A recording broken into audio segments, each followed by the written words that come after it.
It works. I want to go back to a little bit what Bob Murphy was saying about swinging the plane and the upper body and the part that it plays in the golf swing. In other words, where the actual angle of the spine becomes the pivot point of the golf swing. You'll recall he was moving up showing you how not to do it, moving forward showing you how not to do it. Well, this little device here actually will help that process if you're having that kind of a problem. In other words, if you're hitting the ball fat or topping the ball, it's because the upper body is moving erratically, and it shouldn't be. So what this device is, it's actually called a head and hand stabilizer, and I'll demonstrate how this works. You simply set it up, you got everything centered here with the seam of the ring. You want to keep everything right here, and what I do is I just simply tilt it back in further than the actual plane itself, and then I walk up into it so that I've got my head right against that pole. Now, I feel a certain pressure there, and that's good because I want that pressure to remain as constant as possible throughout the entire swing. In other words, I don't want to be pushing into it, nor do I want to be pulling off of it. I want to keep that head there, and it's going to force me to work the center of the golf swing, just like that. And it's all done by feel. It's just a reminder to make sure that you keep the center of the swing as constant as you possibly can. That's what that does. Now, you also notice here another little device. It just swivels around. It can move up and down. It's got a piece of adjustable foam rubber on it. What that does is it also helps you check the hand positioning and using your swing trainer. In other words, like Bob was talking about, where you have to release the club so that the hands get back inside the plane a little bit. Well, when we set this in place, we just simply move it, point it directly at the grip of our hands. We adjust the foam rubber in so that it's about even with the plane of the trainer. So now when I swing, what I want to do is get my hands to pass under that to effectively release the club. In other words, if I've got my hands outside the plane, like right here, in effect, I would be blocking the shot. I would hit this, spin it out of the way. Wouldn't hurt me, but it's telling me that I got to get my hands back in plane to release the club.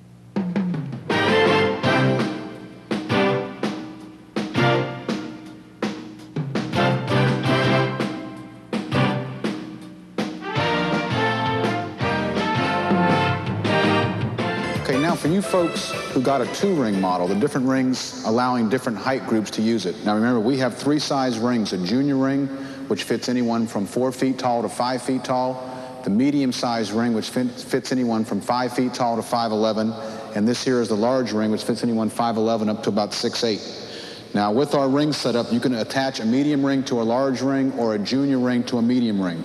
Now let me show you. There's been a lot of questions. We have a lot of folks that call and ask. The illustrations aren't quite that clear on how to connect the second ring to the first ring. First off, with each machine that you get, you will have these two what we call connecting arms, upper extension connecting arms. Now when connecting these, you have a long end and you have a short end, okay? The upper extension, the piece that has the holes in it, there's about a 2-inch area between the last hole and the cup link at the top. Now what you're going to do with these is you're going to take the short end clamps that screw on each end, and you're going to connect it right to this extension and butt it up tight against it, aiming to the inside. Same thing on the other side.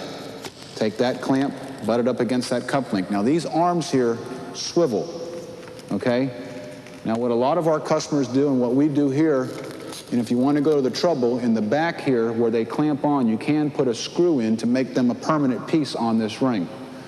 But when you get done taking the ring off and these arms are sticking out here, you can just take these arms, swivel them down, and the person who's using the tall ring can then go ahead and start using this ring. Now let me show you how to connect the smaller ring to the larger ring.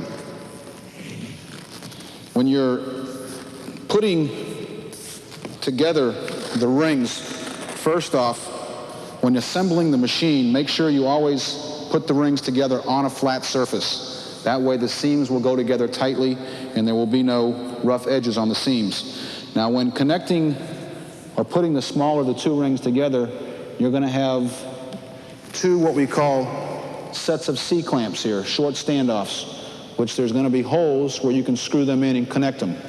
Now, when attaching the second ring to the smaller ring, these 2 clamps on this smaller ring are where they're going to attach onto the ring at the bottom. Each ring has a seam in the very middle on the bottom. What you're going to do, let me have to turn around here, is you're going to Get the two seams aligned up together, pick it up, and just push it, snap it on. Well, that's not correct there. Here we go. Okay. Push it, push it. Now that's where the rings attach on the bottom, and then you take these standoffs here and bring them up and align the clamp to match the angle of the ring, and that's where they will attach onto the top.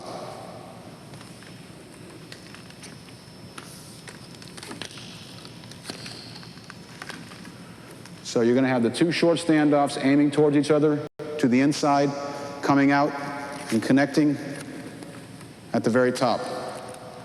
So now the smaller of the two people, or whoever's using the smaller ring, gets on and swings on the smaller ring. Then when the taller person wants to use it, you just take that off, swivel that arm down, take this off, swivel this arm down, pop it off, and that's it. Now, one other little hint that I may want to give folks as far as setup of the machine, in the directions of putting the machine together, it instructs you to put sand in the base piping of the unit in order to weight it down so that when you're using the exercise cords, these cords are putting tension against your swing.